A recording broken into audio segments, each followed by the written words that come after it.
Actually, somebody just, I'll send this to you and we might actually just post it in the party page at some point, but somebody just posted a meme on the subject of rudeness versus kindness, and I'm like, yep, that totally works for us. Rudeness versus kindness? Yes, absolutely perfect. I am going to go ahead and play our intro music again because I'm a big fat nerd. All right. And just so it can be actually recorded, I'm going to turn my cam off briefly. Okay. And you should do the same so that our background can be around. Let me get myself on the page and stop cam. Oh, good. I do have my little avatar thing up there. This makes me happy. I need to get another one up. Huh? All right, here we go.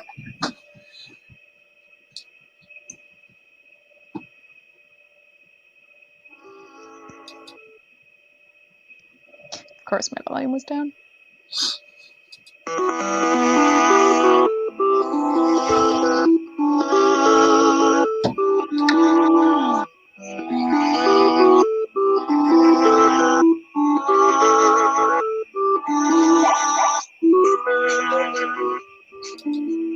Citizens of Earth, gird your loins and open your minds. You have now willfully submitted to the Party for Prosperity and Supervillainy. Ha-ha! I am known by many names, but today you may call me the Madhat Katt. If you must speak of me in the third person, perhaps to proclaim the wonders of our deviant and devious party, appropriate pronouns are they, them, their, themself. I'm looking forward to sharing all the voices in my head with you, my captive audience. And now I should like to introduce my supervillainous associate, Doc Zodiac. I am known as Doc Zodiac, mad cult leader, forward-looking visionary, and mixologist extraordinaire. Here to show you the light and the truth as I perceive it. If you must use pronouns, feel free to use him, he, or my lord.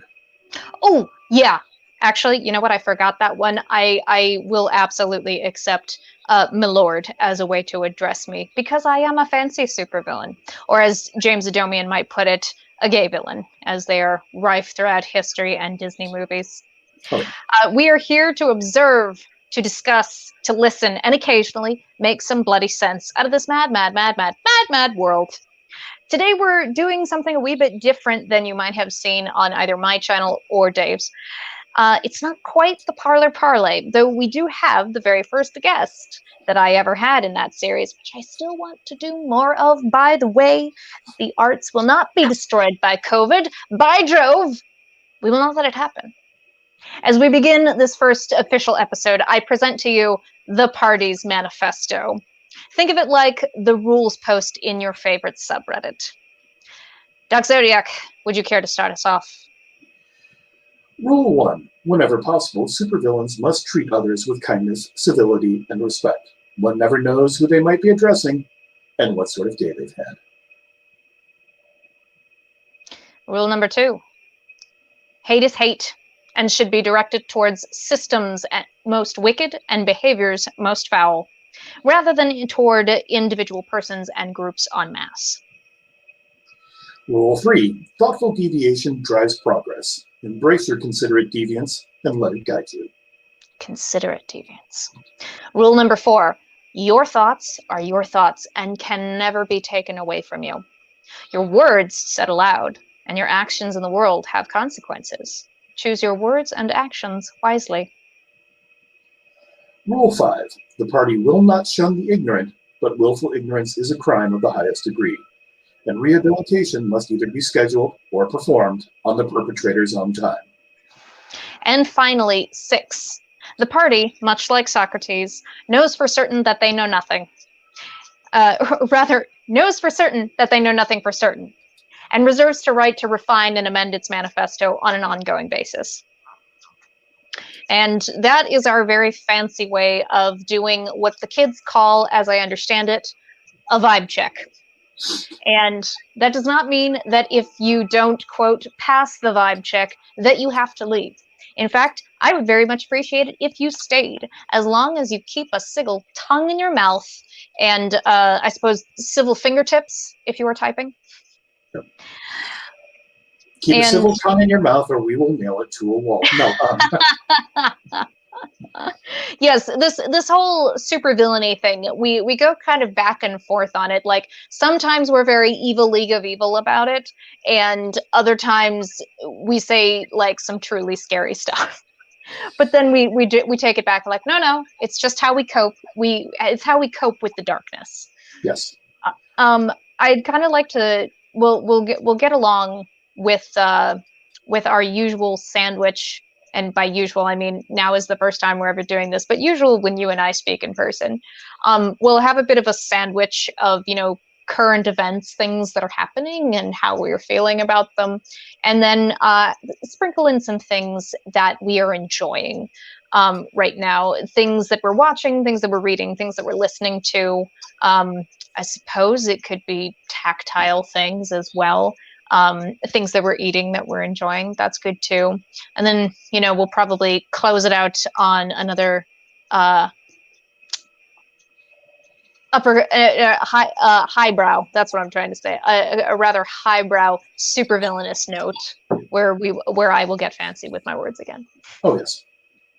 But first, I would kind of just like to go through those rules as we stated them and just expound on them a little bit. And, besides the cutesy flourishiness of it, really delve into what we actually mean and what we're hoping to get out of this video podcast. I'm still not really sure what to call this.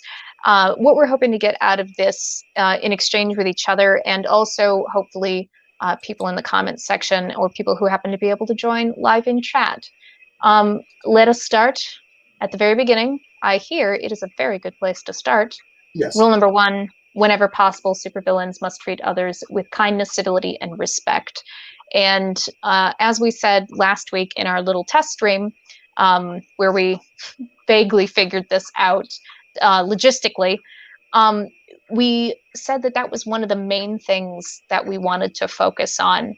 And promoting a value of kindness, not just as sort of a blanket nicety, but rather something that you actually feel towards people. And if you have no love in your heart for the person that you have to be interacting with, finding a way to at least be respectful whenever possible, because of course civility is not always possible. You are not always in the position to be civil. There is sometimes, in the middle of an emergency, there's no time for civility. Like, we gotta do the thing. I gotta pull that person out of the way from that car that's racing toward them. I don't have time to, get on the megaphone and say, "Excuse me, driver. I would very much appreciate it, and I think we all would find it very nice if you would slow down." Oh no, and now my friend is dead.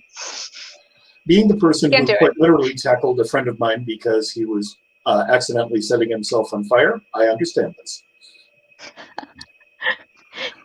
Yes, Dave, I fully respect, your choice to set yourself on fire, but I do want you to take a moment maybe and think about, is that really healthy? Is that what's best for you in your life right now? No! Tackle his ass. Yes. Stop, drop, and roll. Wrap in a blanket. And then after if you're that, playing with fire, have your designated fire safety person, please. Yeah, if I'm your fire safety person, there's a distinct possibility that if it gets unsafe, you might find yourself suddenly and violently thrown to the ground. But it's all good, and I will apologize afterward. And also, as I was considering earlier, we want to create an environment where views can be expressed without us necessarily having to worry about everybody playing as if we're in the World Wrestling Federation. There doesn't have to be a winner, there doesn't have to be a loser, but there does have to be an exchange of ideas. And it's the exchange of ideas that we can always return to, but if you've scared somebody off or pissed somebody off to the point where They're so angry that coherent thought on that subject is no longer possible. We have failed. And then, Yes. and then lastly, I made the analogy earlier, but there's a metaphor that says that human beings are like parts of a machine and the parts are in constant motion. And that creates friction. And things along the lines of politeness, civility, respect are basically forms of social lubricant that allow things to function, just plain function better on a cybernetic level. So the last part to keep in mind is that it's actually inherently practical to behave in that manner. Okay, I just wanted to type something in chat real quick. I'm trying to find out the winner and loser thing. That's the biggest thing. Like, there's a time and a place for competition, just like there is a time and a place for civil discussion, and a time and a place for just doing the thing. There's a time and a place for all of these, and I hope that we can all learn to shift away from the competitive times and relegate that back to a place of, watching wrestlers, and as long as they are being paid appropriately and compensated for any injuries they may suffer, we very much support that here at the Party for Prosperity and Supervillainy. We do not want our wonderful wrestlers being taken advantage of. We don't care for that, do we? No, not even a little bit. Trickling down to number 2, hate is hate and should be directed towards systems wicked and behaviors most foul, rather than toward individual persons and groups en masse. That's basically just the blanket way of saying, like, look, guys, just general blanket statement. No anti-feminists here. No swerfs, no turfs. We don't appreciate, but again, it's the behavior that I'm focusing on. I don't particularly need to villainize to villainize and demonize individuals. It's the behavior that is a problem and is hurting people in real life, and I want to minimize that as much as possible and rather maximize behavior that is going to be healthy for everyone who is performing said behavior, and also contributing to whatever community that they are currently in. Instead of fighting amongst ourselves, we need to be tackling the systems that, are vast and complex and pervasive and have little tendrils in every aspect of our lives. And, that's not any one individual person's fault, not even, an individual politician, let's say. It's not any one person's fault. It's been this way for a very, very, very, very, very long time. And it's worked out very well for certain people for a very, very, very, very, very, very long time. And what we hope to do is just make things a little bit more equitable, because there's no reason that we can't all be living well and thriving. There are enough resources to go around. The overpopulation and running out of resources thing is a myth. And I will actually post, after we finish this, I will post some specific sources or specific citations on that particular point. Those are two things that really get under my skin when people start bibbly-babbling about why they hate any one group or another, because the resources are dwindling. We don't have enough land. We don't have enough food. We don't have enough air to be accommodating this and that in person. No, we have so much food. We waste a third of it. I think it may be even more like 40%. Again, I will add citation in the description box below. We waste about at least a third of the food that we produce. And there is, some of that is unavoidable, but a lot of it could be avoided if we used it more efficiently, and if we weren't so concerned with, getting every little cent out of the produced food, because food is grown to feed people. food is raised to keep people alive and keep living so that they may propagate and, you know, continue going on and doing things. It doesn't exist inherently to make a profit. You may have already noticed that I may fall into a certain side of the political spectrum. Oh, although, have you ever come across what one might call a conservative communist? They exist. Like, they want things to change very, very, very slowly. They're like, look, yes, we're gonna have the violent revolution, but then everything has to change super, super slowly. We have to stick to tradition.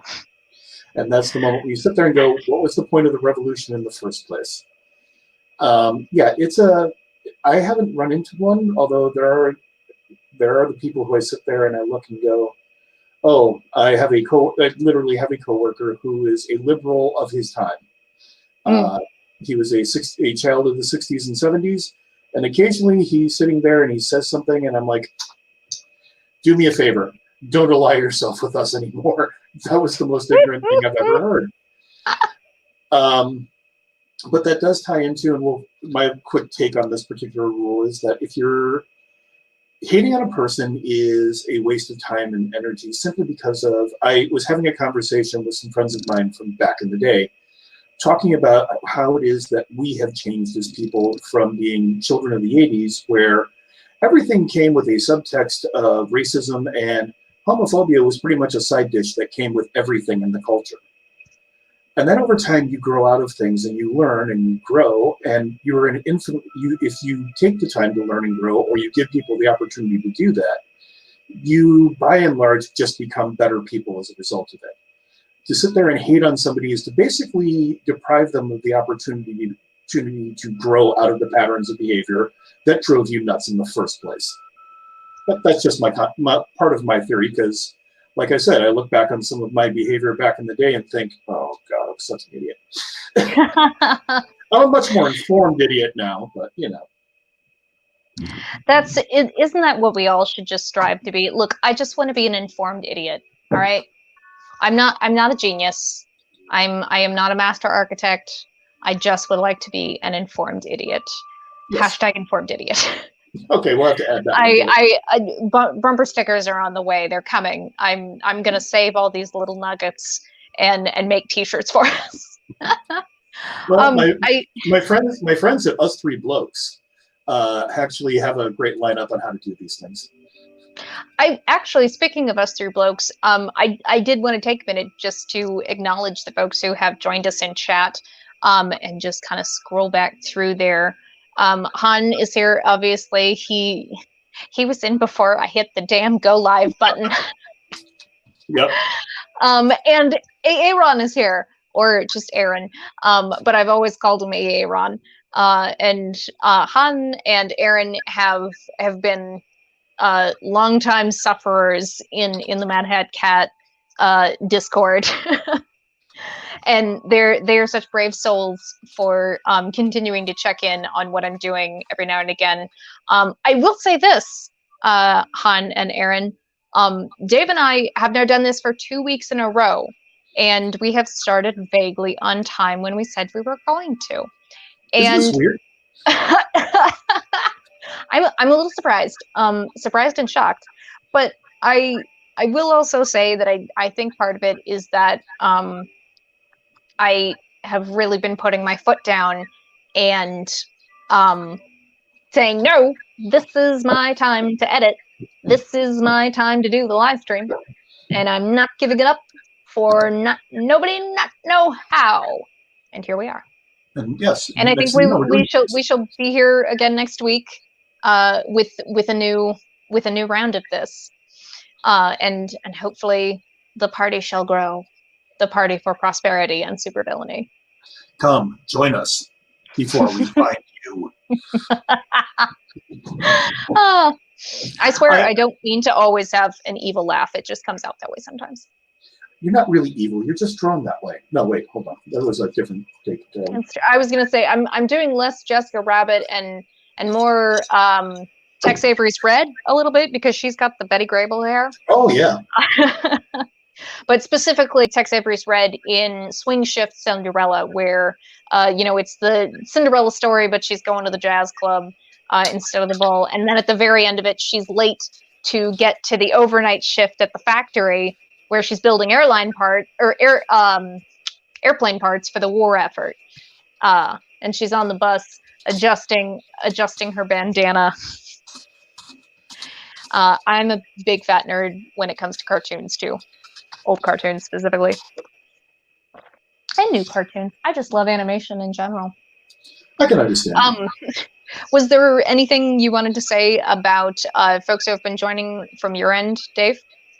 If you're not familiar with them, us three blokes are the people that I do film reviews with. They're actually dear friends of mine from back in the days when I was living in Wisconsin.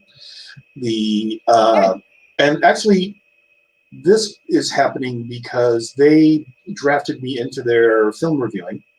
First as a guest host, and then as a kind of a permanent fixture in the show. And they are wonderful people, epic nerds. We literally have t-shirts that say Grindhouse or Go Home. And we review everything from documentaries on alternate reality games to this upcoming. As a matter of fact, I might invite you if you want to join in on our review for next week. We're reviewing Assassination Nation, and if you've not seen that film, I think it would probably be something that would interest you. Yes, I was just reading that in the comments, and I was also just finding a way to tag you and say, "Hey." Yeah. Only because we were talking about it earlier. I'm being a sassy. I'm being a sassy. That happens. But they are, epic nerds of the highest order, and I couldn't be happier to be in their orbit. So I'm grateful they pulled me in this game. Because if it wasn't for that, I wouldn't be doing this. Well, I am so happy that you got started with that, and I'm so happy that you have joined me here. And may we continue to create many devious and deviant things that we may share with the world. And I also might say that I have managed to convert both of them to the cult of ex-Japan. So clearly there are people with taste. Yeah. Yes.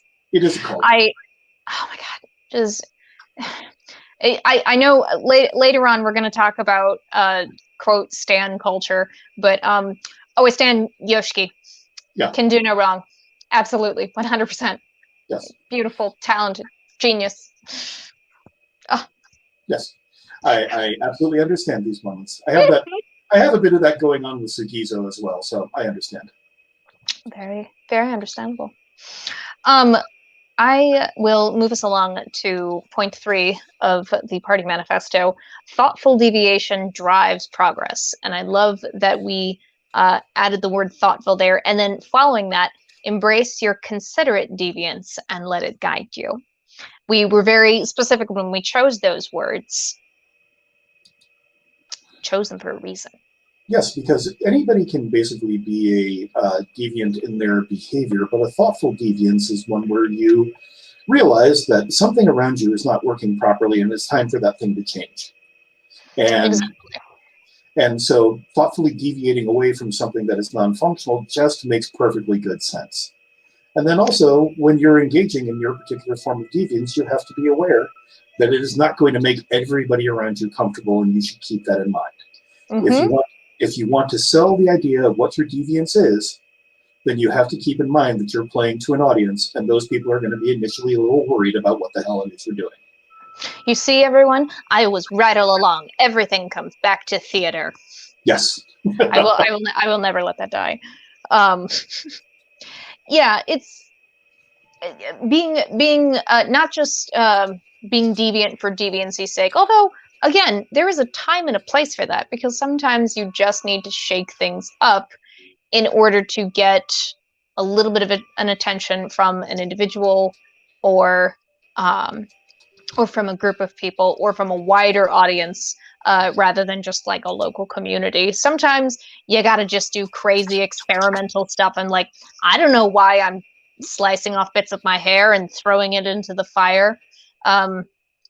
It's art, I say. It's art. I can't remember the name of that particular performance artist off the top of my head, where she took clippings of her hair and clippings of her fingernails and toenails and threw them into a ring of fire.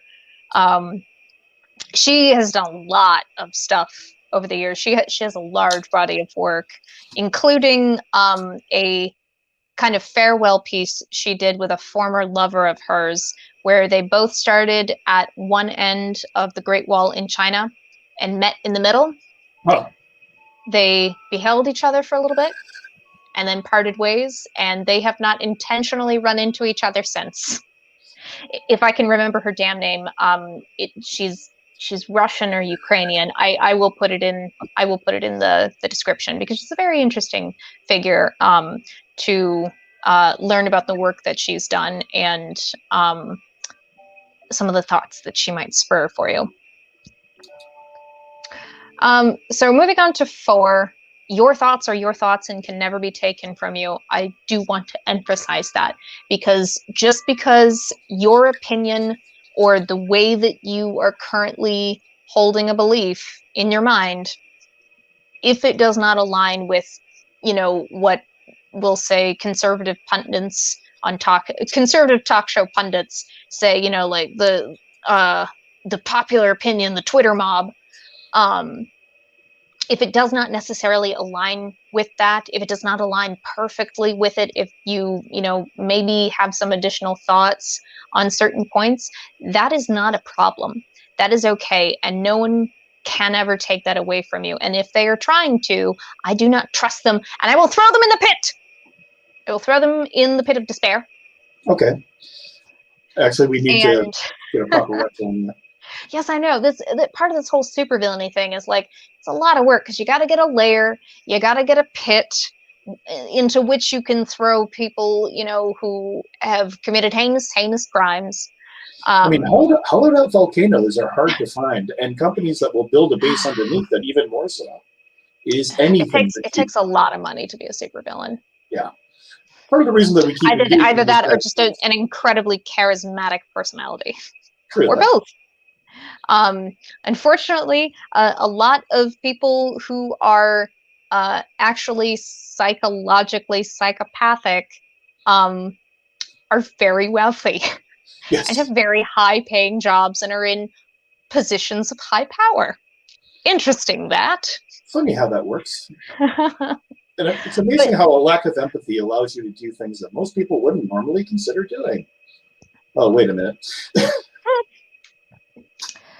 So even though your thoughts are your thoughts and they can never be taken away from you, and I would not want them taken away from you, because as we said, your inner deviance, as long as it is thoughtful and considerate, is going to drive progress for the world around you and for yourself.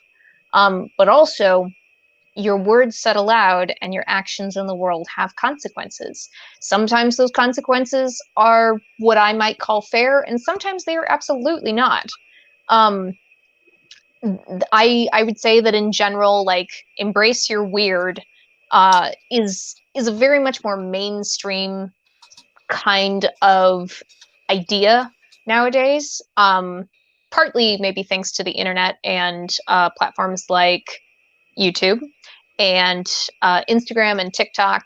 We can see such a wide variety of people living in such a wide variety of ways, and people wearing crazy makeup, doing crazy things with their hair, wearing wild outfits, doing amazing feats. There's that one gardener who is like a kung fu master.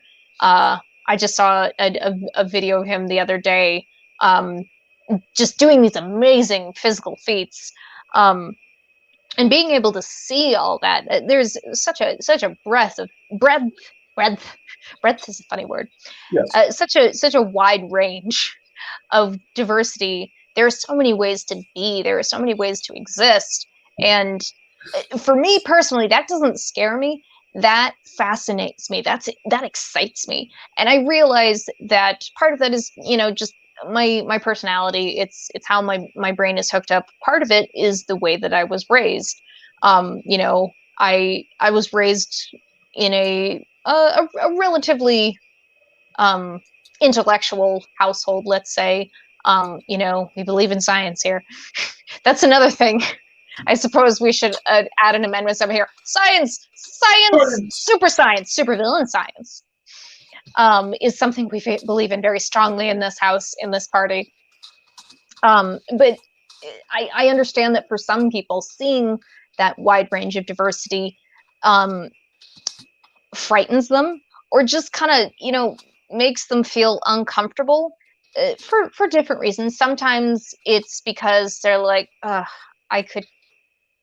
I would love to do something like that, but everyone would laugh at me, and therefore I am projecting my feelings onto you. Quit doing that. That's weird. Again, referencing back to Natalie, cringe is a thing that we sometimes do because we hear that little voice going, "This is societally inappropriate."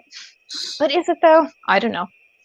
I don't know, because it's societally inappropriate is something that over time becomes, for me anyway, less and less important, because for me, the entire notion of villainy, somebody posted a meme saying that Martin Luther King was one of the most hated men in America in 1967, like in a poll. Now he's venerated, but exactly. But at the time, he was going against what it was that society, some of the primary ways that society functioned. And let's be honest, there were, you know, we still suffer from systemic racism now, but compared to what it was in the 50s and 60s, we've made a few strides. But he was the first person to step forward into that particular, we shouldn't say the first, but he was the most effective at that point in time of stepping into that particular fire and going, this is a fire and it is destroying us. Let's put the damn thing out. And that is never going to, when you do, you're the first person or the most obvious person doing that to a room that isn't used to it, just be aware you're their villain. Yep. And I think that's part of the reason we have, I mean, the whole supervillain thing, I think for both of us, both you and I, in various aspects of our performative lives, or rather performance lives. I feel like my performative life is my customer service life, right? Hi, how may I help you here today? Oh, yes, the weather is fine. Ha, ha, ha, ha, ha, ha, ha. Robot. But in our performance lives, we both kind of embraced that idea of, you know, being the anti-hero, being the villain, being the supervillain, who, you know, is here to drag you down into the depths of non-normalcy. But I think it's a good thing to have those people in the world.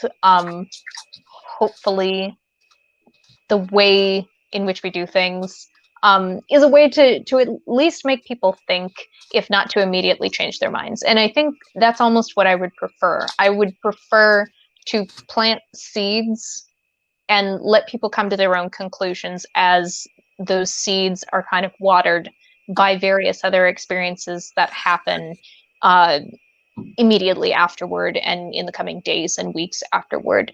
And they are kind of able to draw not necessarily my conclusion, but a new conclusion, one that moves away from hate and fear and greed and willful ignorance, and moves forward into a place of creation and productivity and health and equity. And speaking of willful ignorance, that actually is number 5 in the manifesto. Yes. The party will not shun the ignorant, but willful ignorance is a crime of the highest degree, and rehabilitation must either be scheduled or performed on the perpetrator's own time. And there's a part of me that really wants to shoot a, once we can get people into rooms without necessarily having to worry about spreading biological weapons in the process, but once we're able to do that, part of me wants to just sit down and shoot a video of a ignorance rehabilitation session. It might also feature on FetLife, but we'll deal with that later. But that's its own series. Yeah, that As that as, that's as I am wont we'll to move it say in into the next. rehearsals, that is a show. It is not this show. Yeah, but to me, I think that the element of being aware or being made aware of your ignorance is an opportunity for you to step away from it and actually learn something. It's becoming more and more frustrating as we as a society deal with the notion that there are people out there who have basically been told you can only get your news from these sources because no one else can be trusted on that level. And that is a societal form of continuing the notion of willful ignorance and making people feel proud of it and making them feel as though they are far more informed despite the fact that they're actually less informed. And if you come to the table here, please be aware, occasionally we're going to tell you that, I don't think you've got quite the grasp of the subject that you think you do. Don't take it as an insult, because I've been told that a million times, and when I learned that it wasn't an insult and actually followed through, my life got much bigger and much broader as a result. Well, and it's understandable that, when you are, as you put it, being made aware of your ignorance about something, it can be very jarring. It can make one bristle. It can make you feel like people are trying to attack you. People are trying to act superior to you, and that's not a good feeling. And I completely understand that gut reaction.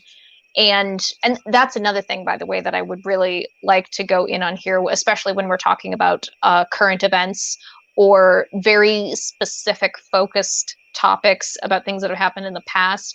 Like, okay, here's this headline, here's the story beneath it. Here is my gut reaction about that. Possibly containing what I like to call HPTs, horrible person thoughts. Those are the thoughts that I have immediately, without censorship. What do I call it when my brain filters the things that come out of my mouth? It's my immediate it's my immediate gut reaction. And if I said it out loud, I would get slapped. People would walk away from me. People might not want to be friends with me anymore. And once I think it, I usually think, oh, did I just think that? I don't care for that. I don't like that. But I had a moment. You can't pretend like those thoughts don't exist. I think that is a mistake, to ignore that gut reaction, because that immediate knee-jerk reaction that you have, where is that coming from? Look closer at that. Where the fuck did that come from? And why? What is your body and your mind trying to tell you? What is it trying to keep you safe from? If it's like a negative reaction, what is it trying to keep you safe from? What does it think is dangerous in what you just reacted to? And is that a rational reaction? Well, the problem is that one of the things that we don't encourage very much in our society is self-reflection. Why did I say such and such a thing? Well, the entire room freaked out about it, but clearly they're wrong because it was my decision and I was obviously in the right. I was sitting down watching something happening on Facebook yesterday. There is a elder goths group. Yep, I am now a elder of the goth clan, and I absolutely enjoy that notion. But a woman has been coming on there and kind of routinely doing her level best to find ways to poke everybody in the room by doing things that are just kind of, patently offensive. Showed up with the most recent one, I think, was showing up with a Native American kind of feathered headdress outfit on, and clearly not Native American. Clearly this is not, a part of the culture. There's a lot of cultural assimilation going on there. But the entire point of what they were doing is that they just wanted to shock everybody and get their attention. And that level of willful ignorance is something that I just sit there and go, if you're going to continue to keep doing this, I am just going to continue to keep ignoring you. I am not here to be a part of your entertainment. And if your willful ignorance is basically a way for you to find attention for yourself, I am not going to play that game. Now, there are people out there who are willfully ignorant because they've Travis Hierman, actually,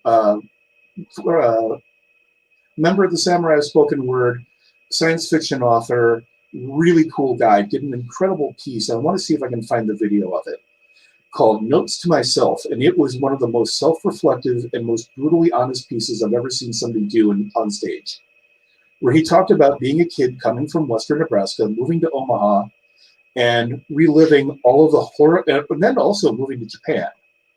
And reliving Talk about a all, culture shock.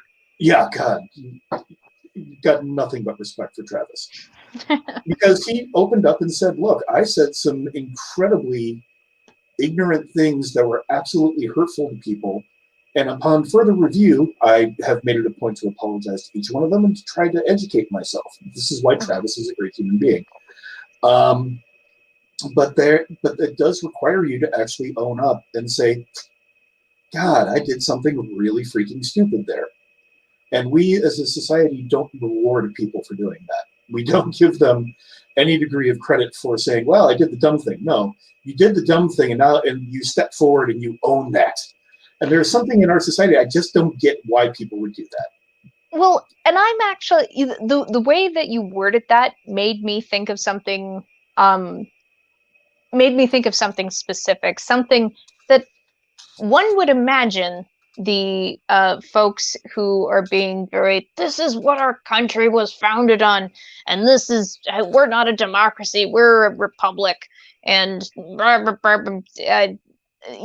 going back to like we want the Confederacy back. If you're talking about the founding fathers, there's that one little, I guess it's American folklore, I guess we could call it, because it's not a true story as far as I'm aware. It's just kind of it's one of those stories that you would find in Chicken Soup for the Soul, those big compendiums of like learn your lesson stories that I was given as a child. But the story of teeny tiny George Washington chopping down the cherry tree, I don't know that they ever go into why he chopped down. Maybe he just thought it would be cool. Yeah. Maybe he wanted to start a fire for his homeless runaway friend who he was keeping in the barn. In which case he did tell a lie. He didn't tell his father about that.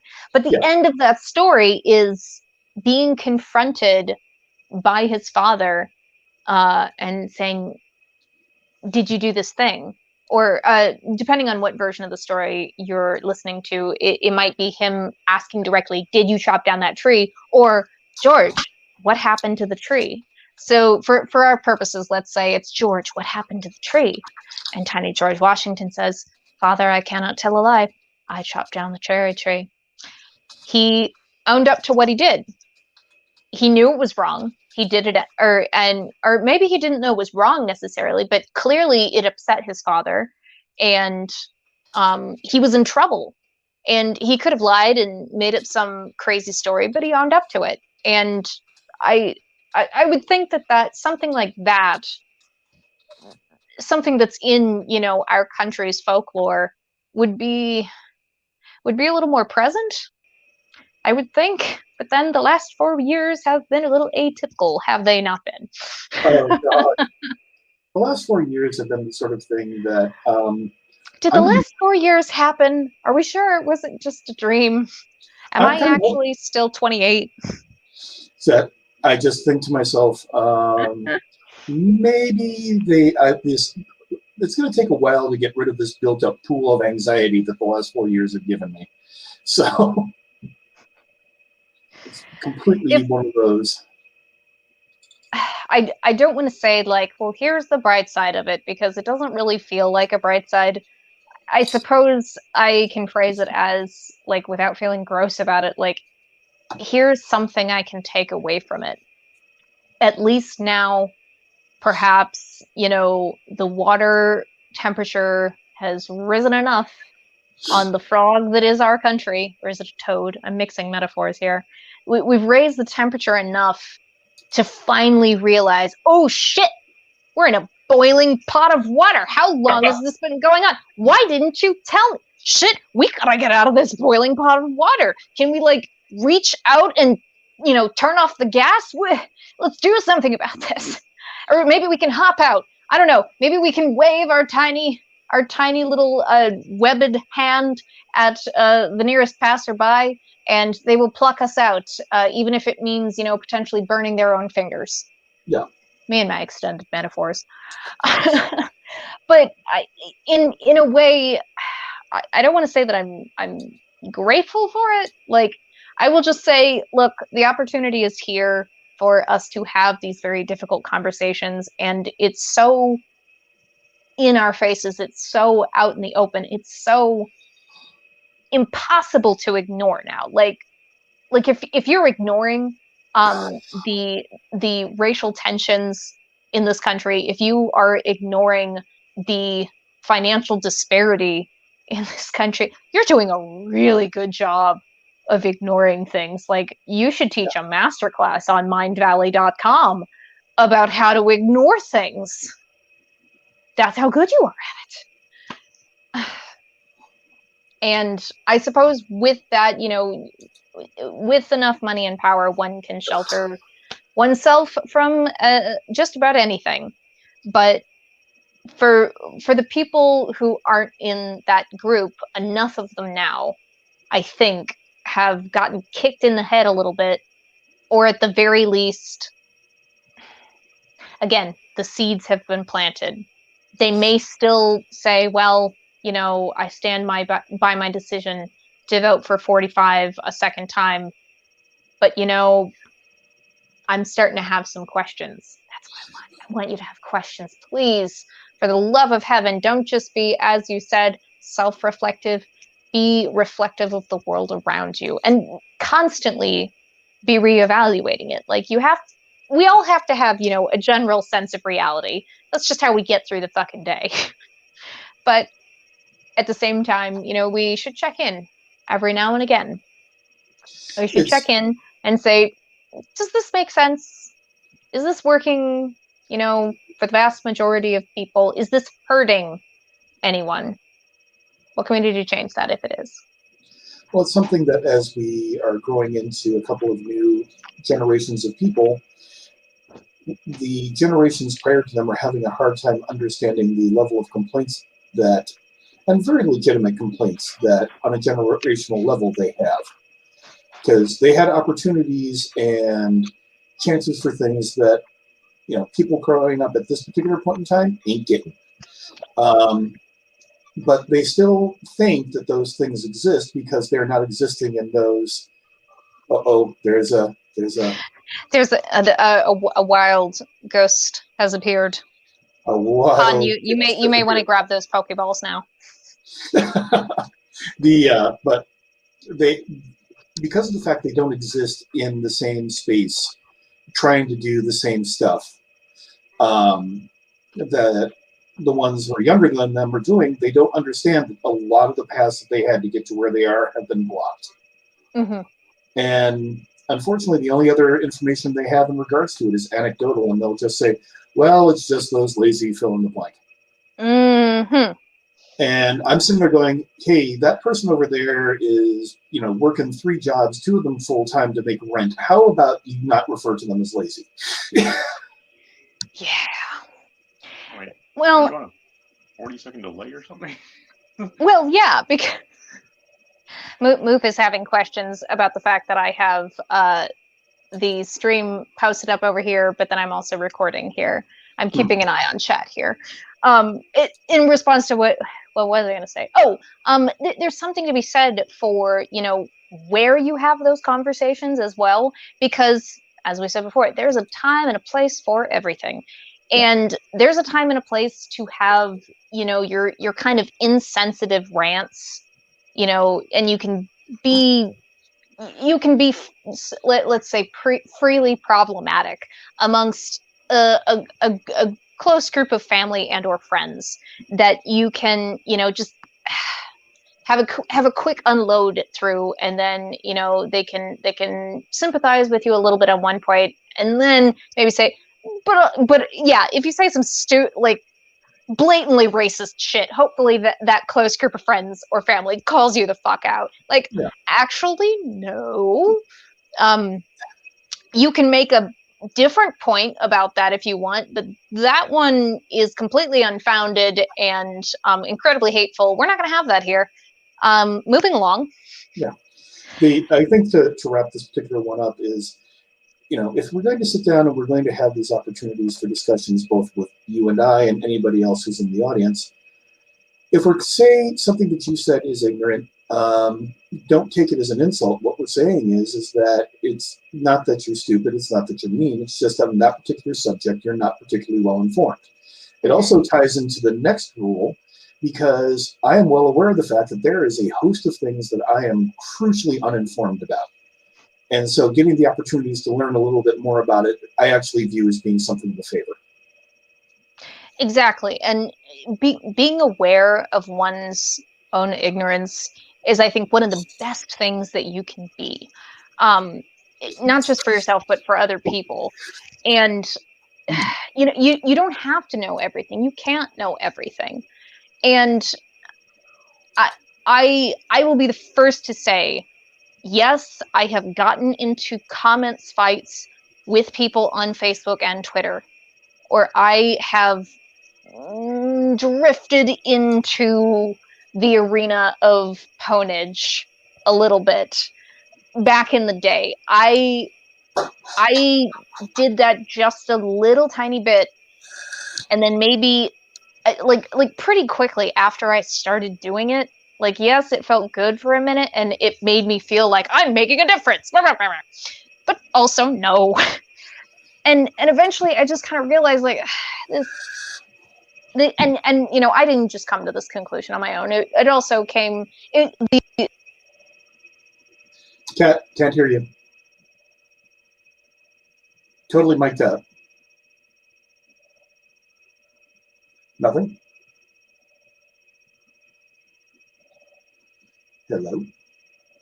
Hello? Nope, still can't hear you. Okay. Nope. And that's when we run an S757 over to your house. Nope.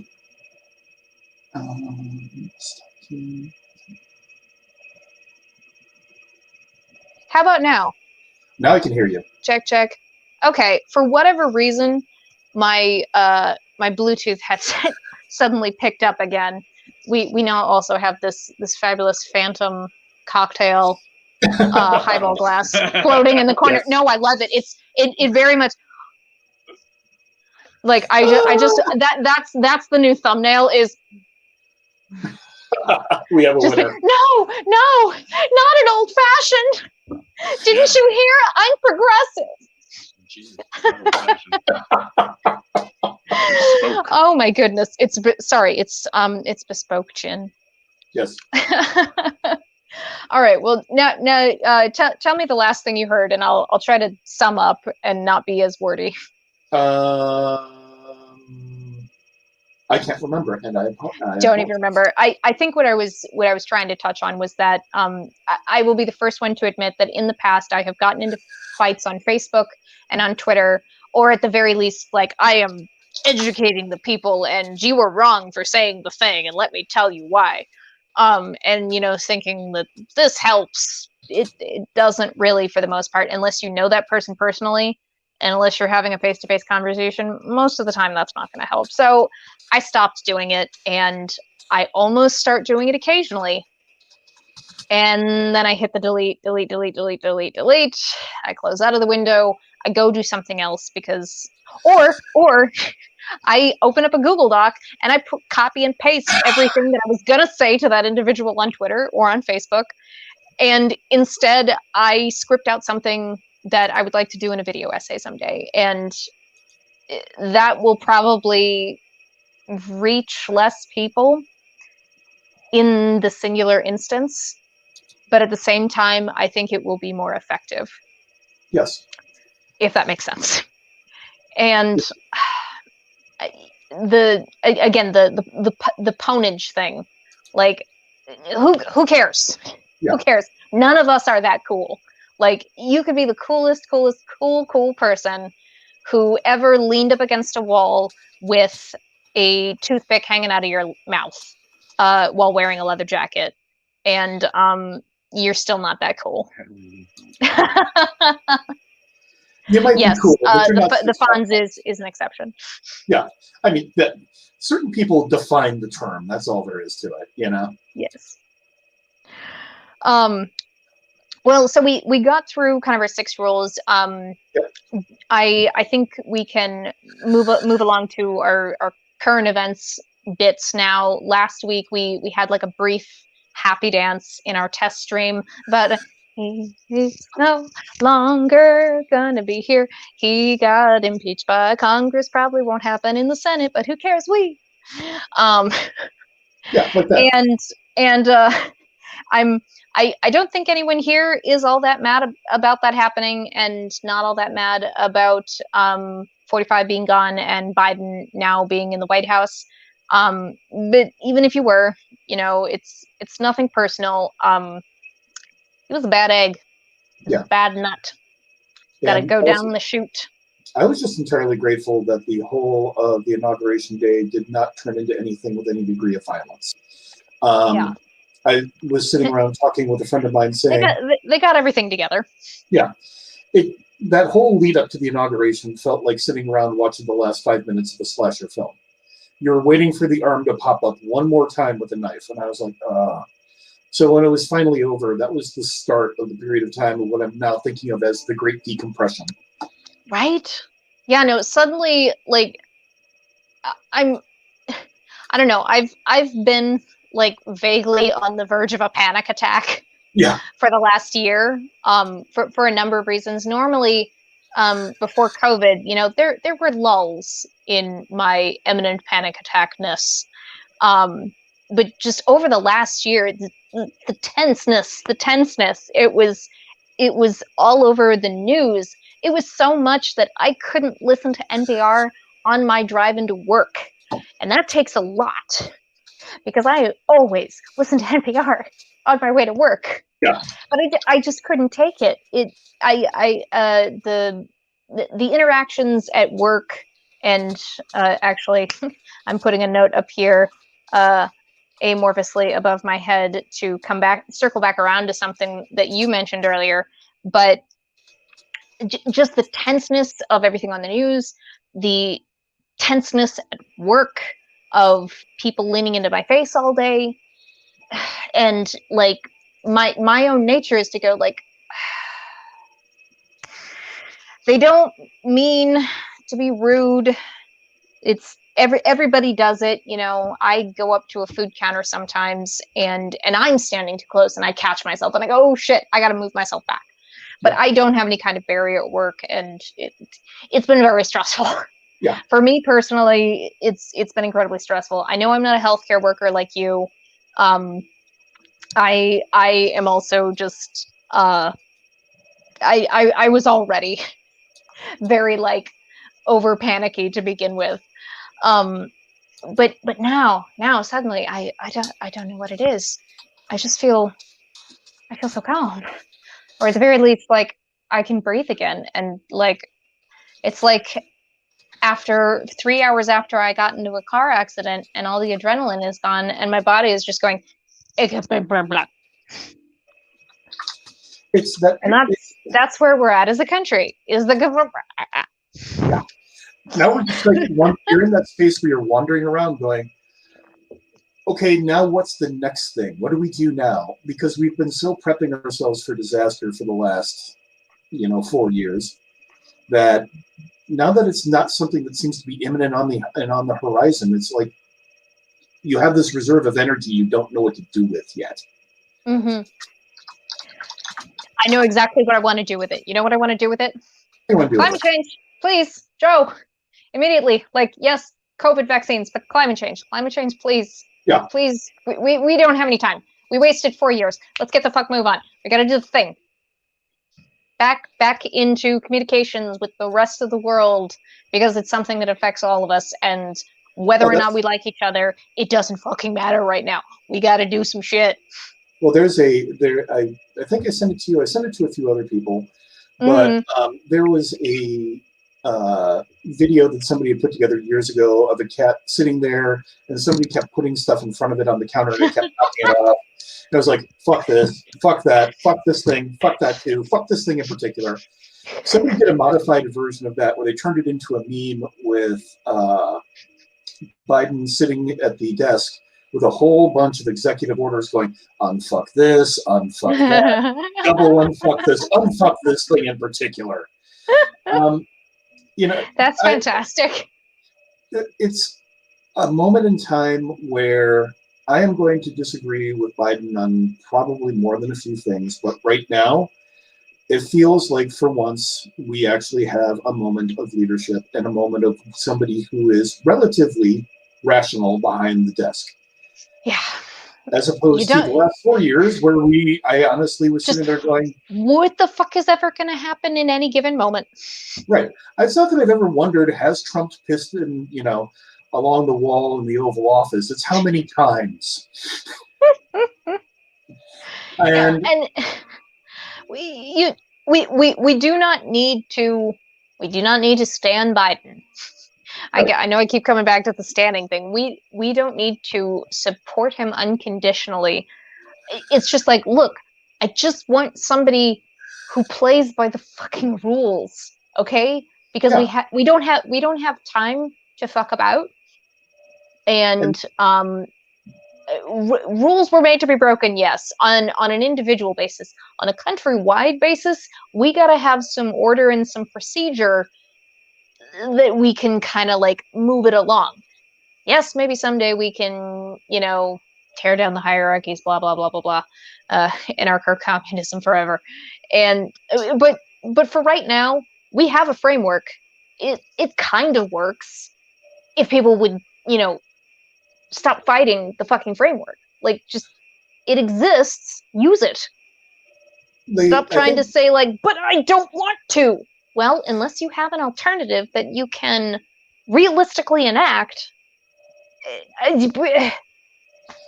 And that's something for me that I think we need to work on as a society, is that a lot of the reason that people are fighting against the framework is that they either perceive it as something that's being used as a force against them, or oftentimes, and especially on a more local level, sometimes it is a thing that's being used against them. Mm-hmm.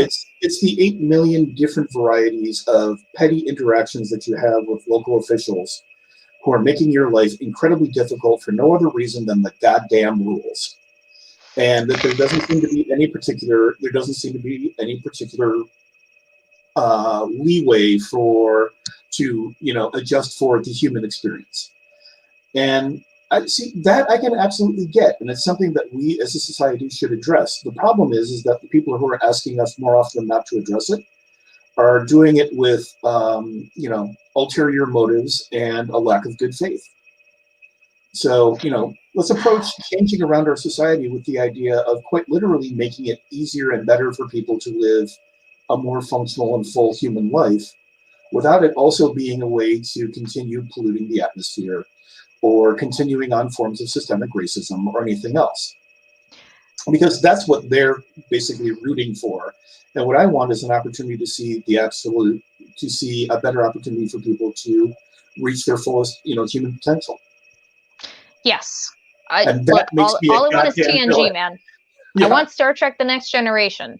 I don't want people to, have to work and do backbreaking labor, in order to provide for their children or themselves. I want them to be able to do work because they enjoy it. And, physical, I firmly maintain that if suddenly we lived in a post-scarcity world and, no one has to do, manual labor anymore, people would absolutely still do it. Maybe for a little while, some of us would go through a phase of like, oh yeah, no, I'm just going to lay around and drink wine and eat cheese, and it's going to be amazing. Yeah, we'd get tired of it. And we would go and do other things. And they might be things that are, on the not necessarily like necessary to survival type things. They might just be things that people enjoy. But But I think that goes hand in hand with something that people will figure it out just by the term, but I'll just say a certain German philosopher made a comment about alienated labor. And the idea that we as a society are creating jobs that don't exist as something that the person who is doing the work feels the connection to the work. Yeah. And if we created a society where you didn't have to do the back-breaking labor, you didn't have to do the assembly line shit, or maybe you did the assembly line shit as something that is part of an apprenticeship, so that way you can grow into, labor that you're not alienated from. Creating those sorts of opportunities would be something that right there. You've actually touched on something really important to me personally, and something that I would love for us to talk more about in the future. Connection in general is a word that I throw around a lot as something that I am looking to find, create, nurture existing connection. But also, connection to our work, connection to our food. I am not a, strictly vegan, strictly vegetarian person.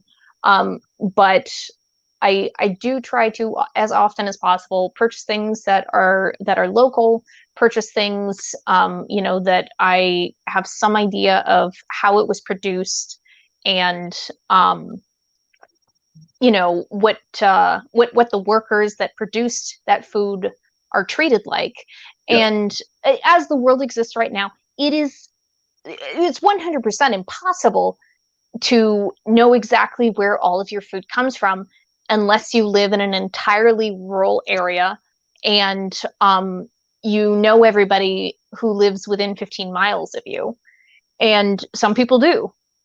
For those of us who live in cities right now, that's not really an option for us, because we have to go to work. We can't drive out to the country every day to go get our milk from the dairy farmer.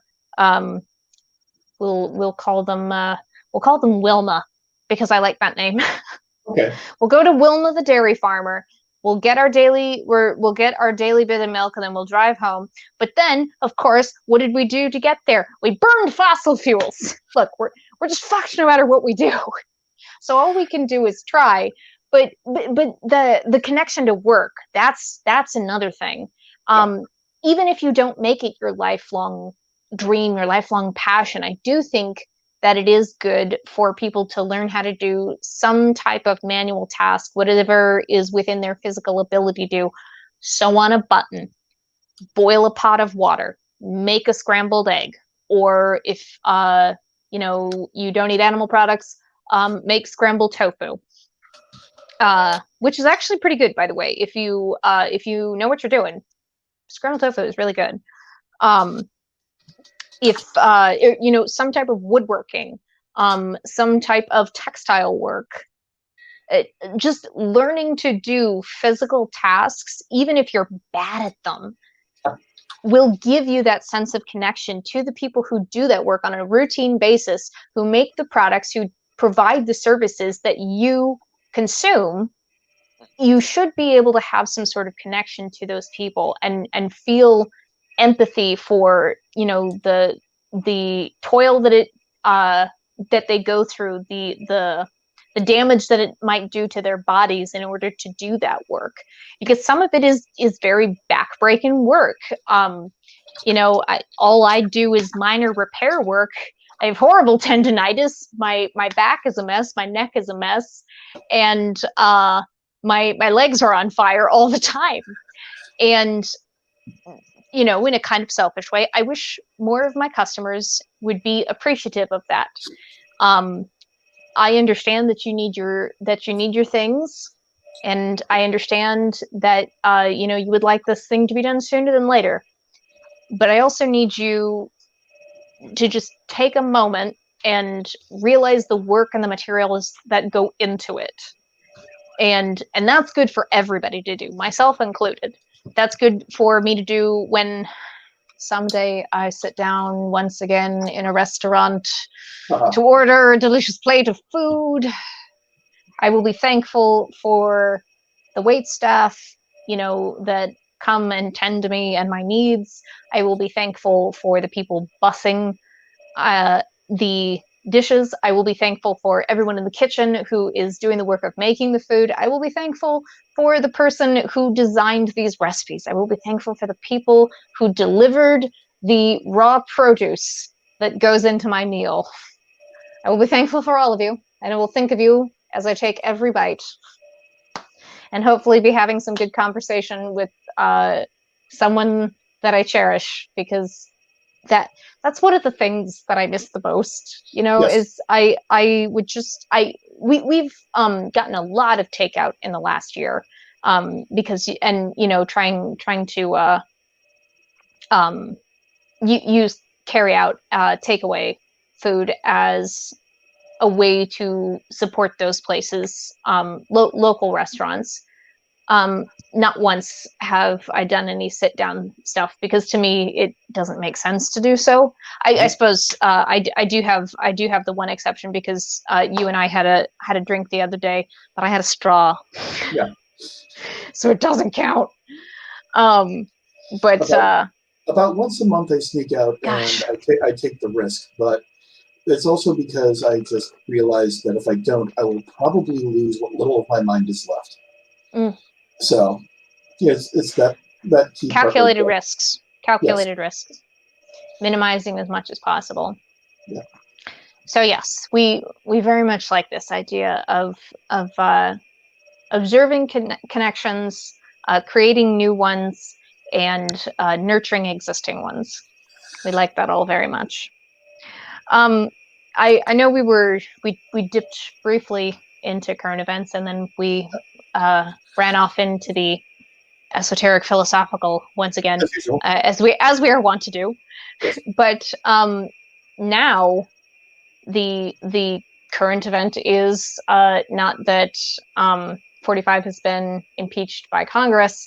It is that Mr. Joe R. Biden is the president of these United States, and is in fact in the White House, and he's gotten on already to do his day one business things. And I know there have been things that he hasn't done on day one that people have been disappointed in, because it's all up in my Google feed.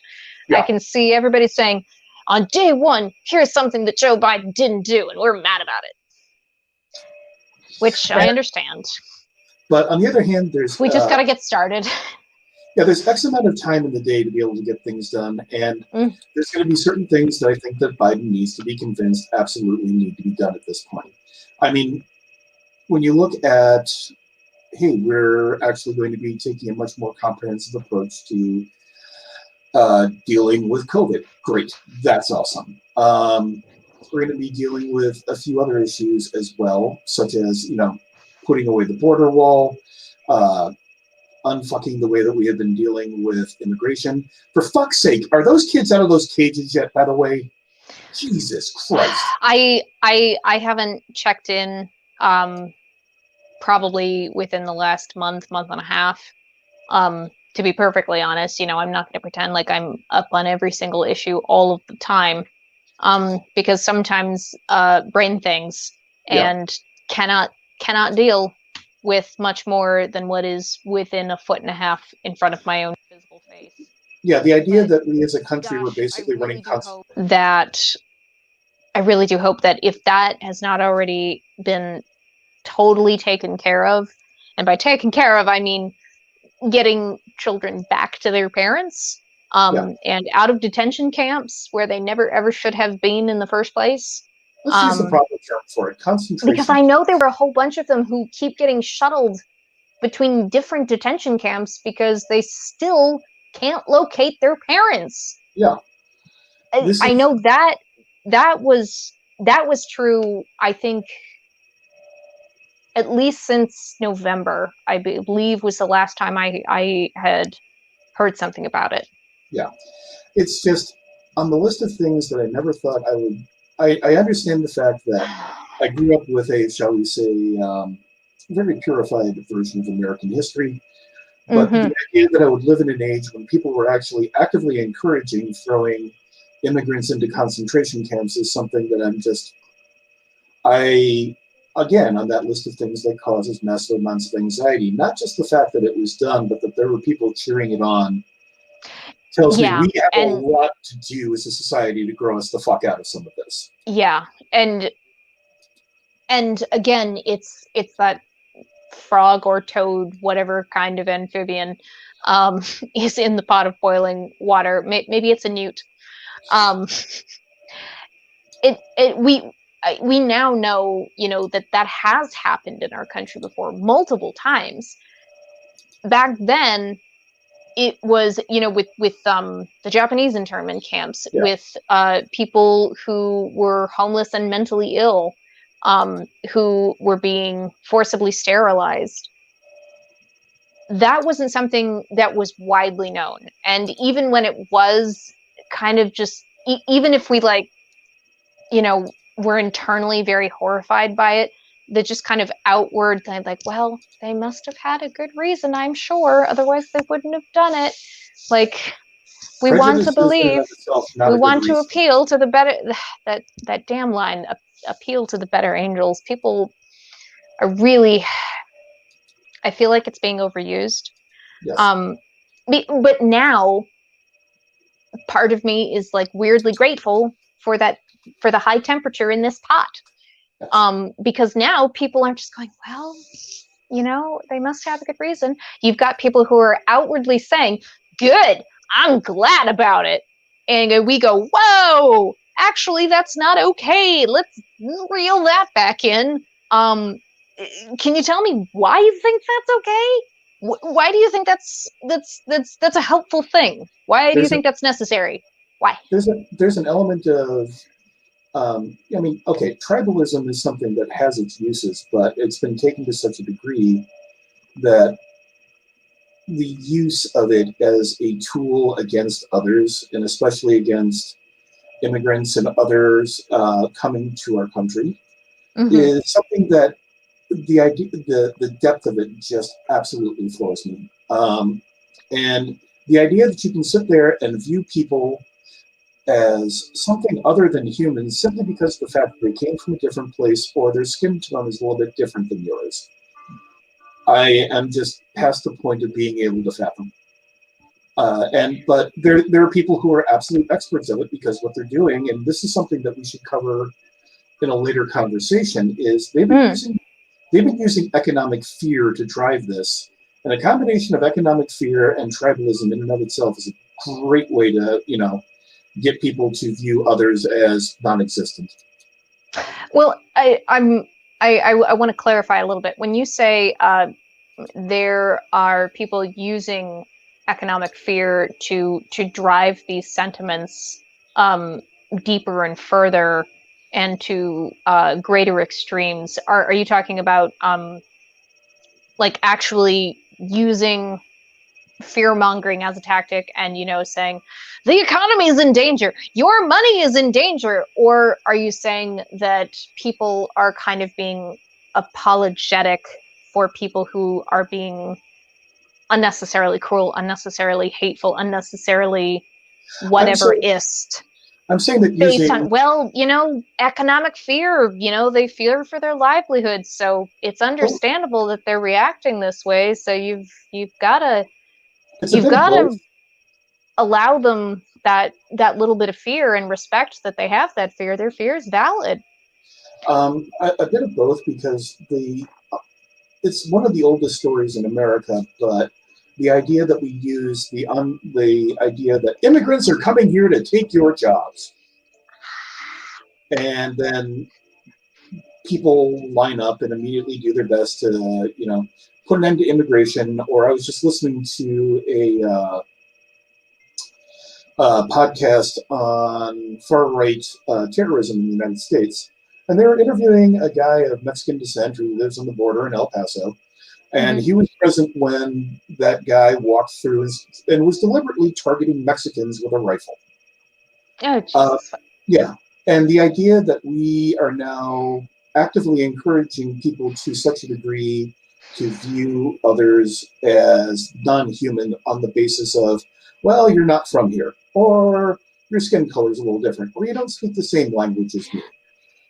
I Look, understand that if we're gonna take things oldest to refrain is- extremes, I'll take things to extremes. You're not from here. You're from a different fucking continent. Yeah, Ish. Sorry, please continue. I get mad. I absolutely understand. But we are now past the point where it's a form of political function, and now what we're doing is we're trying to drive the culture into something where violence against people that you view as different than you is an acceptable option. And I understand that is the oldest refrain in human history. I get it. But Yeah. it felt for a while like we were growing past it. And these last few years, all of a sudden, it made a big, stunning comeback for some reason. And I want to take that motherfucker and shove it right back into a box or dissipate it as hard as I possibly Right. can. Well, and of course, it's not like, you know, it was not in existence. It was just suddenly so much more visible, so much more audible, and it felt so much more pervasive to the people who were not used to seeing that side of us as a people. There were plenty of people who have seen that, Yeah. you know, long before, and for years and decades have seen it and known that it's there, and are now going like, we fucking told you, and you were just like, I mean, well, you know, they have their thoughts and concerns and reasons. Blah, blah, blah, blah, blah. No, we just what was one of the things that we thought about calling this was let's get uncomfortable. Yeah. And Actually, I'll stop talking for just a moment. I desperately need to use the restroom. all right. Right. In that case, I'm going to go back in the chat in a bit because y'all have been talking, and I wanna check in and see what people have been doing. A.a. Ron joined us back again. I don't think he was able to stick around, but he is in fact back, or he visited us briefly, and hopefully will be able to join us again next week. Thank you, A.a. Ron, for coming along. I'm glad that you were able to check back in on the Discord and see what was going on. And Han and Aaron reunited. Yes, I know that it's been quiet here and there. We're hopefully going to be changing that now.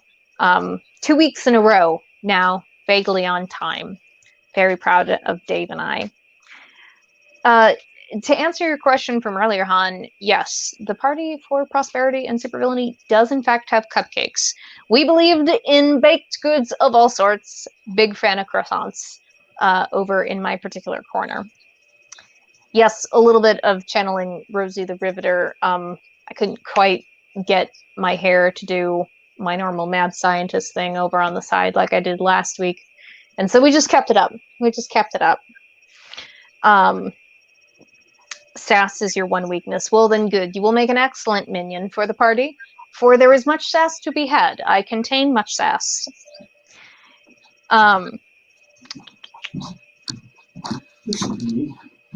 Ooh, choice of pit. Actually, yes. I believe that choice in your brand of punishment would be ideal. A bottomless pit, a sarlacc pit. How about a barbecue pit? Huh? Ooh. Look, all I'm saying is, well, you've been over to my apartment. You've seen the poster that hangs over my television. Hannibal Lecter saying, nothing here is vegetarian. Yes. All I'm saying is that, you know, on my particularly, I don't even put this in my hateful, thoughtful person element. It's just my comedic villainy saying, you know, maybe some people do serve the world best as a roast. Sometimes I do wonder. I don't know if I'll necessarily file that under horrible person thoughts, but it's a thought that will be filed away. Yes. Lily at one point was saying, we also put the onus on the people they're forgiving to forgive them.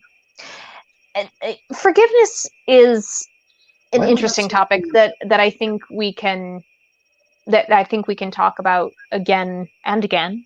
Yes. Because, you know, depending on kind of where you're coming at from culturally, forgiveness is sometimes presented as more of a thing to alleviate the victim of a crime, let's say, from feeling the weight and despair that comes from having been victim to that crime. And forgiving the perpetrator will allow you to move on with your life. It's not for them, it's more for you. And then on the other hand, you've got people who portray forgiveness in a way that's more like, how do I want to say this? It's the right thing to do because they didn't know any better, because they probably did the bad thing because their life sucked as a child. And while that may be true, we are, most of us anyway, responsible for our actions. You know, some people, just mentally speaking,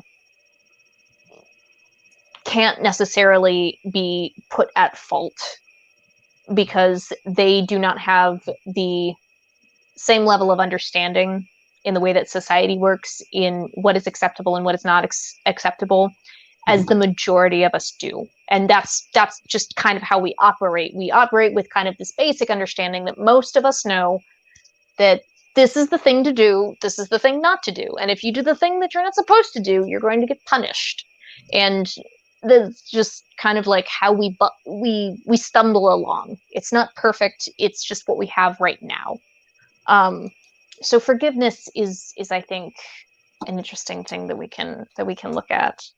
Because I'm kind of viewing forgiveness in that way, much the same way as we're viewing ignorance.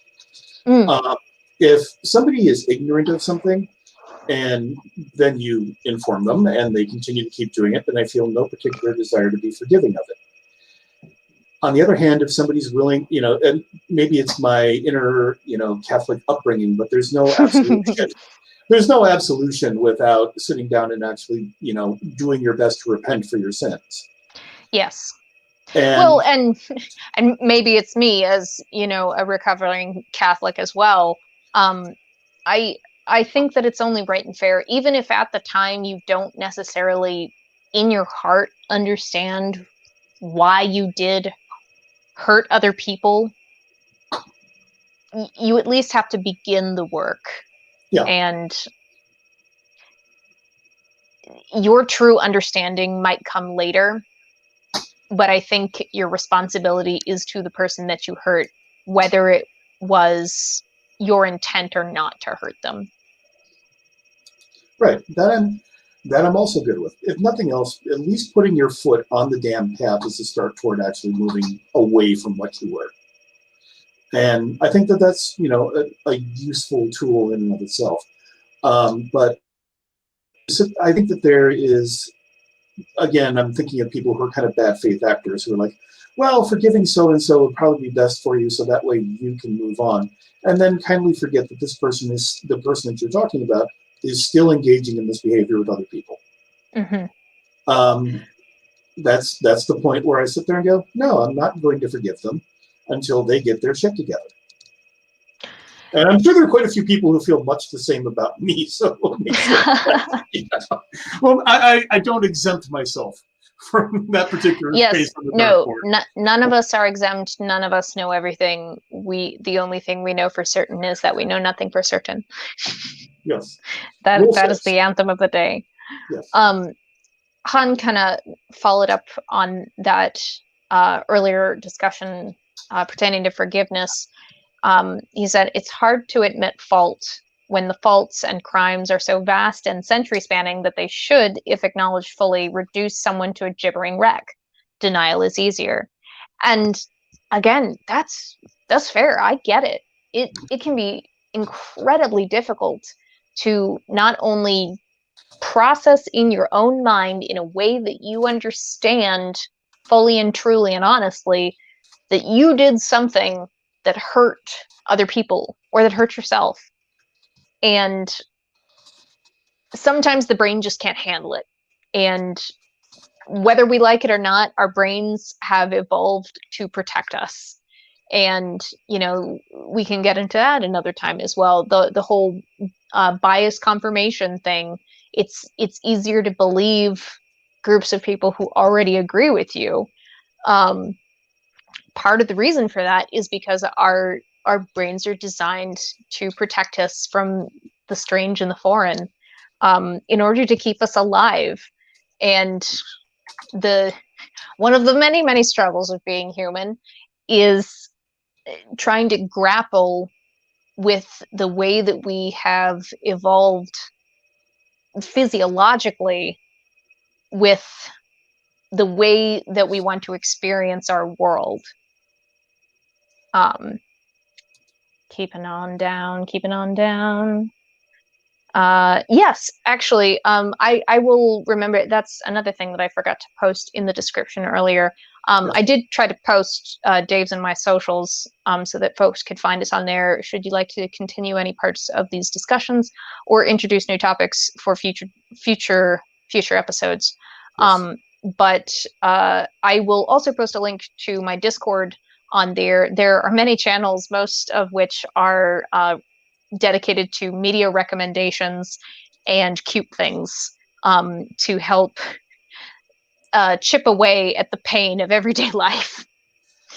And but there are also cat memes, I wouldn't have made it. You know? What's that now? I'm just saying, if it wasn't for cat memes, I wouldn't have made it. Yes, and actually, if you are ever in need of cute animal GIFs and videos, Dave's Twitter is the place to go, because he is on top of that. I stumble upon them very randomly, and I'm lucky to have a lot of friends who like know where to go for the good stuff on a daily basis. So I'm a gatherer. I'm not a cultivator of cute things. I'm a gatherer of cute things. You're a harvester of the cute. I actually like that better. It sounds much more devious. Yes. It makes me sound like a mad scientist, and I like that. All right, I'm getting caught up with chat now. We're talking about Discord stuff. Yes, with cupcakes. And something that us three blokes actually said just a second ago: forgiveness shouldn't mean lack of consequences. We use the word consequences in the party manifesto, and I specifically chose that word. I know that for most people that word has negative connotations to it, but consequences are not inherently good or bad. They are just the reaction to an action. You can have positive consequences and you can have negative consequences. Another, more old-timey way of putting it is you reap what you sow. There was a really good meme that just reminded me of, or maybe it wasn't. It was just somebody posting on Twitter, DT, reap. I don't want to sow this now. Yeah. It was, and I saw something similar with the whole, like, you made your bed, now lie in it. Like, I have made my bed. I do not want to lay in this bed. I don't do a good impression of him. I don't feel like I want to. I never want to hear his voice again. Like, can we all just pretend he doesn't exist? Let's just troll the shit out of him and ignore him entirely. Let's find all right? let's either find or create a particularly embarrassing cartoon character that we can use as a stand-in for any reference in regards to 45. And I'd be kind of good with it. I had to respond to Han real quick. He called me the cuteness reaper, and I'm like, the creepy cuteness reaper. Mm. That was the theme of everything that my friend Molly and I were doing together on our podcast. It was the Creepy Cute podcast, because we love all things creepy cute and occasionally cute creepy, but usually creepy cute. I think we are beginning to get to our roundup here. We've been going for about an hour and a half, not counting the bits before we technically went live. I will be interested to see if StreamYard will have recorded that, or if it will only have recorded the bits after I said, oh, look, I haven't hit the go live button. Burp. Imagine that. We've covered a lot of ground today. I want to end it on on a nice thing. Dave, what is something that you are watching right now, listening to right now, reading right now that you just really, really love and you want to share with everyone? I have been going on a kick of, excuse me, what I think of as the new wave of progressive rock bands, and I have stumbled into the back catalog of the band Porcupine Tree, which, if you're not familiar, is a progressive rock / metal band from the UK. They sound like a mixture. I jokingly say they sound like a mixture of what would happen if Pink Floyd, Tool, and Rush decided to be hanging out in the same studio and had the same weed dealer. There's a song of theirs. I might post it just for chuckles and comments or something like that, called Anesthetized. The live version is 17 minutes long, and I've never listened to a 17-minute long song that didn't feel like 17 minutes until I got to this. It's really, the way that it's structured, the way that it's put together, it feels more like a really good suite and collection of songs rather than one long piece that you're just kind of tediously running your way through. Aside from that, I am looking forward to, I saw a film recently that turned out to be much better than I had any right to expect it to be. The review of it should hopefully be coming up this week. And the film is called Uncle Peckerhead. It's on Amazon if you have Prime. It's available for Very there. interesting title. Yes. And basically the idea is that it's this kind of group of lovable loser punk rockers who are about to go on tour, but their van has just been reprod. And they find this kind of crazy-looking redneck dude who has a van and says that he will be their roadie. And it turns into... This is a good idea, and it will end well. Oh, yeah. Because he also has one minor issue, and that is at midnight, for 13 minutes, he turns into a demonic creature that eats human flesh. And that's not a spoiler. That's the first thing you see is him dealing with a kill. That's the tagline. It's on the poster. Yeah. I'm not spoiling it, but them dealing with this, it turns into a really good rock and roll, gore fest comedy. And anybody who has ever been in everybody who's ever been in a band or has ever experienced touring will know every moment that has happened in here and kind of look forward to the moments when Uncle Peckerhead turns around and proceeds to kill somebody.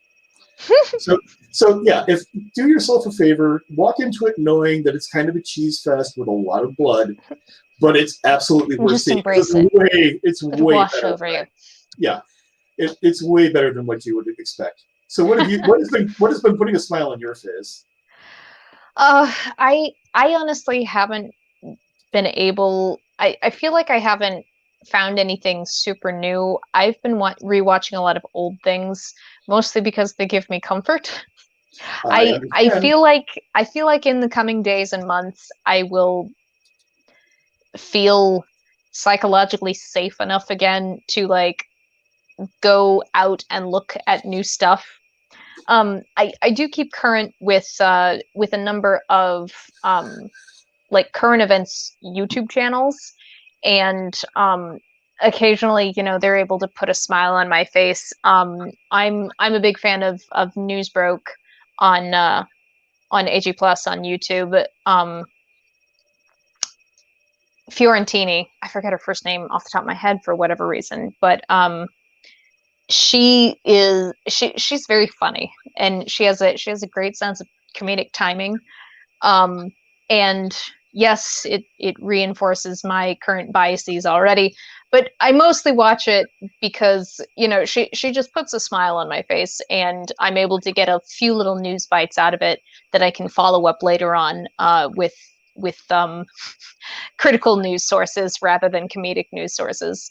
But then again, that's how I've always kind of started to get my news. Back in the day when I was in high school, the way that I became aware of most current events, since I was very averse to talking about or being around anything political, because my mother and grandfather would get very, very heated discussions, and I did not like it.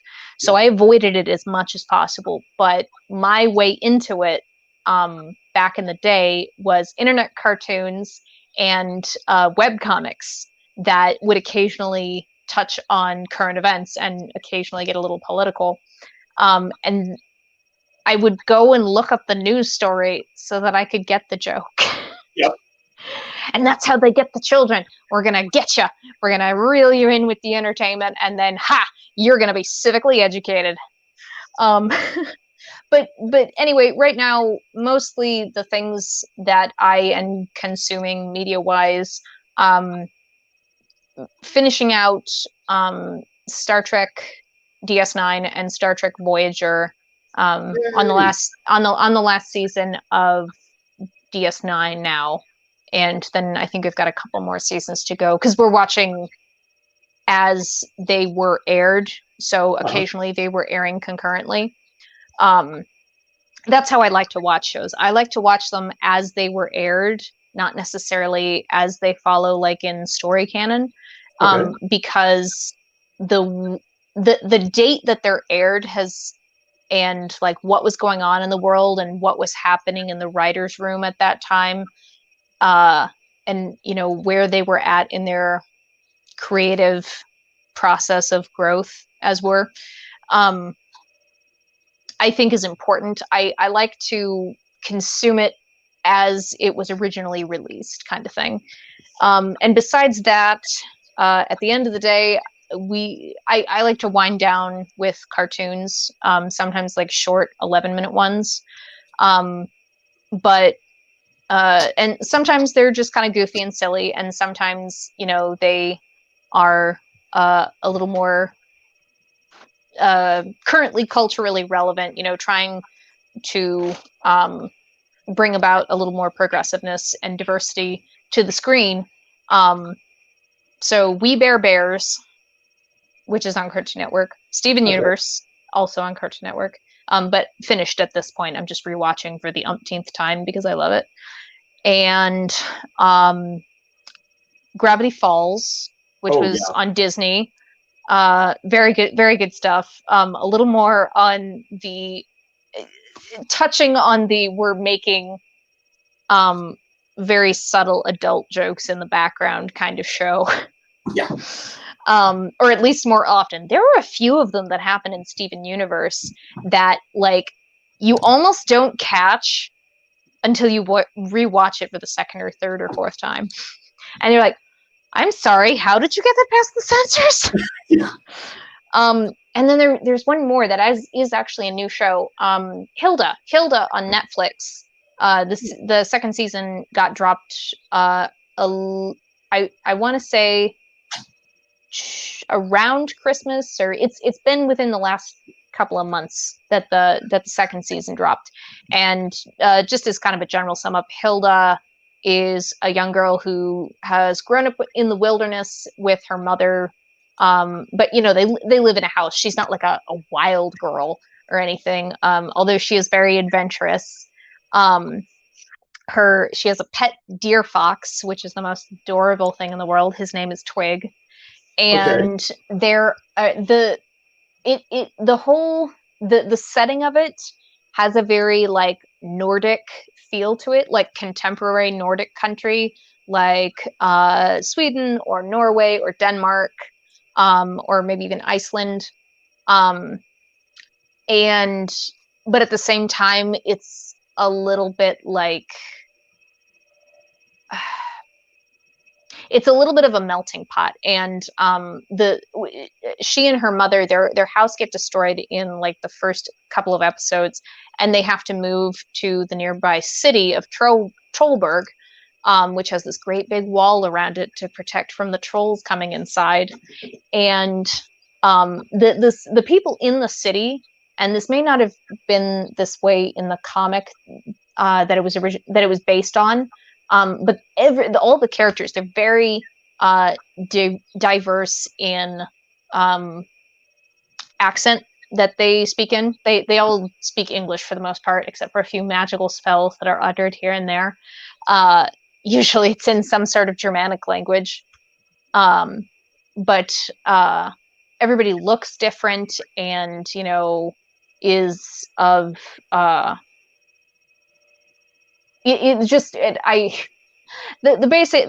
easiest way to put it is that everyone in the background is very diverse. And they go through a lot of different things, and it's not just like, oh yeah, she's the adventurous girl who breaks the mold and breaks all the rules.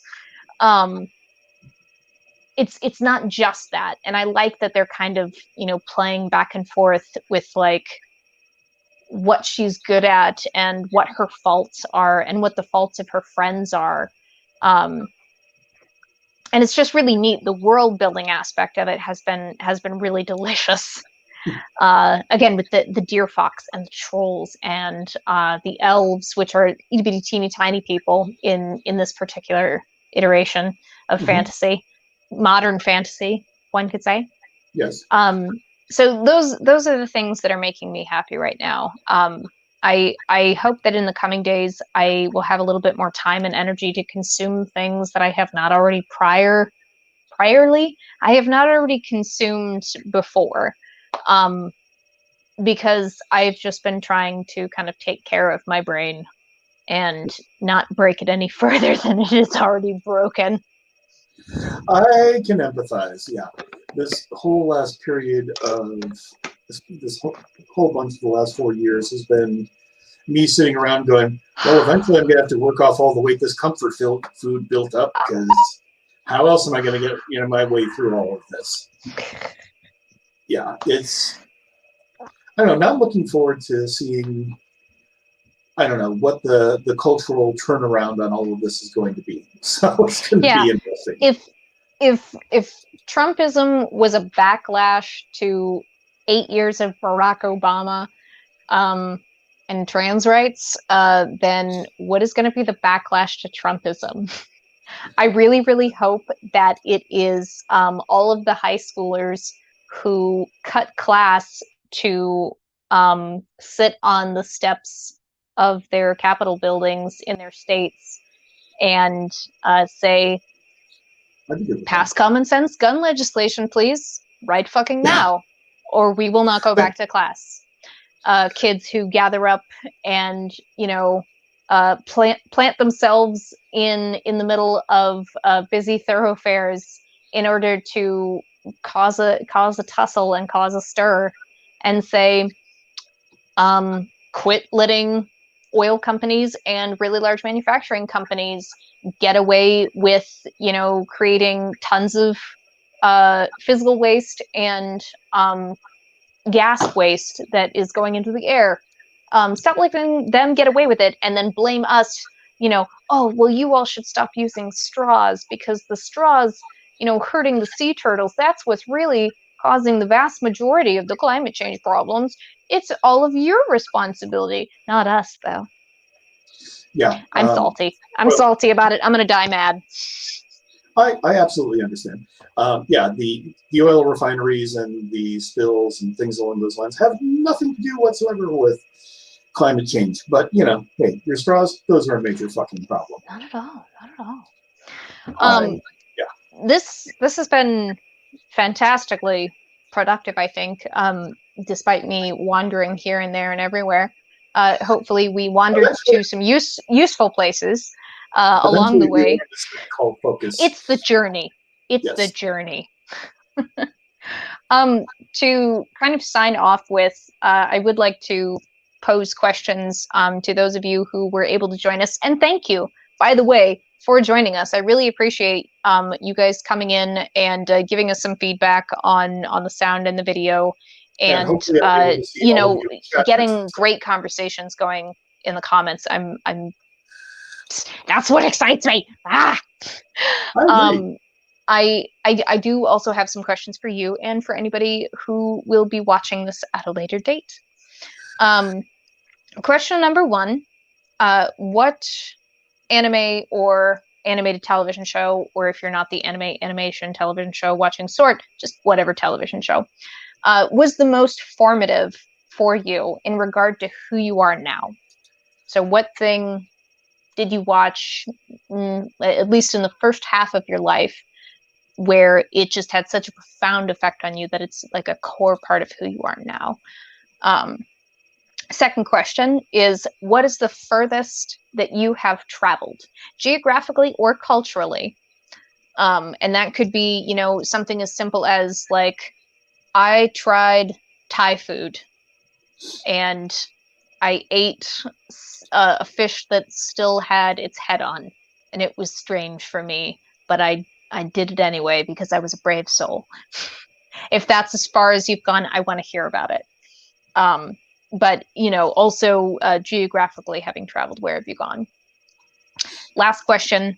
What is the job and or educational situation in which you learned the most? Even if what you learned was, so here's how to not do things. I have a lot of those, personally. I think maybe we will open on those next time after we reintroduce ourselves and repeat the party manifesto. Yes. Instead of the Pledge of Allegiance, we have the reading of the party manifesto with any refined or amended pieces to it. Dave, any final thoughts? I'm looking forward to seeing whatever it is that comes out of this. I mean, we currently have an audience of people who share a lot of our same views, but I'm kind of looking forward to the days when we can actually have a good, lively, but also respectful debate. So yes, that's something I am looking forward to that. But don't you worry. Whilst we still have the people who are coming from our own social circles who are relatively on the same page as us, I will gladly bring up points from the perspective of someone who does not agree with us on whatever particular topic we're talking about for the day. And I will do my best to put myself in their place and think of whatever their motivations are and respond accordingly. That seems like a good plan. In a respectful and non-whataboutism kind of way. Yeah. Because I hate whataboutism. That, and also where we won't be approaching any, hopefully we won't be approaching anybody's idea as viewing them as strawmen. And, you know, I'm sorry. I just read what Han said. Rules addendum: access to cupcakes will be given freely and without judgment. Look, everyone who comes in the door will receive a cupcake. All right. God damn it! Yeah. It's a digital cupcake, but the frosting is delicious. Tell them we'll be punch and pie. Just there'll be more people with punch and pie. Oh, well, I like pie. Yeah. I have to have my Eric Cartman moment. All right. Well, we are we, do you think, good to go for next Friday? Yes. My dear Doc Zodiac? Yes, I believe that my schedule is clear and ready to go. All right. I will endeavor to do the same.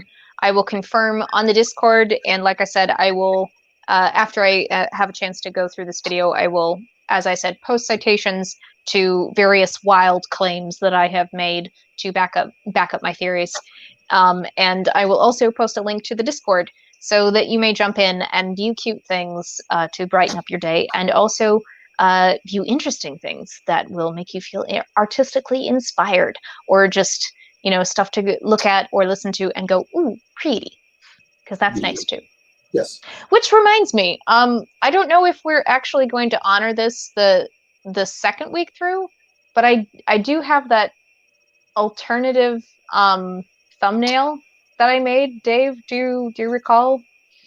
The one that instead of saying the Party for Prosperity and Supervillainy says the Party for Popcorn and Supervillainy. Yes. Because every now and again, we just need some popcorn. Do we want to make next Friday a popcorn time? Do we want to just relax a little? Yeah, because we're going to be in the review thing they'll be doing beforehand. We'll be discussing Assassination Nation, and that film gets really heavy in spots. So having some popcorn after that, I'm totally good with. All right. So next Friday, everyone, if you are able to join us, I would love to have you for the next episode of the Party for Popcorn and Supervillainy. Yes. And we shall discuss mostly fun things with maybe just a sprinkling of current events or something on the little more serious side. And I will be sure to put details in the Discord and here on the YouTube channel. It might not happen until the day before because I am still working most of the week, but I will endeavor to do my best. If nothing else, around the same time, definitely the same channel over there and over here. Everybody have a lovely evening, or if you are across the ocean or far north to us like some of our friends are, you guys have a good time zone, whatever you're currently in, and we shall see you next time.